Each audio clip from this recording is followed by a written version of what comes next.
आज हम र के खानदान के हरूफ लिखना सीखेंगे। र,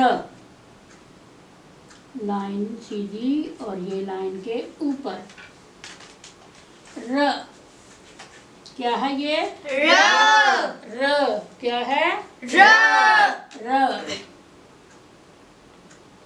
ये है ड़, जिसके ऊपर टोपी है, ये क्या है? ड़। क्या है ये? ड़। फिर बोले ड़ नहीं, ड़। ड़। ज, बोलिए ज। ज।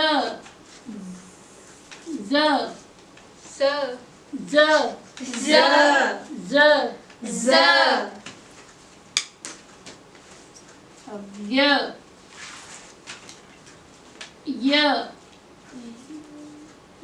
बोले य।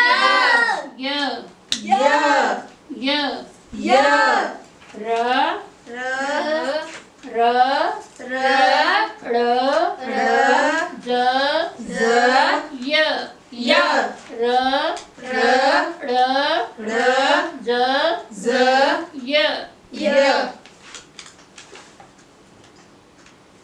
Friends, I hope you like this video.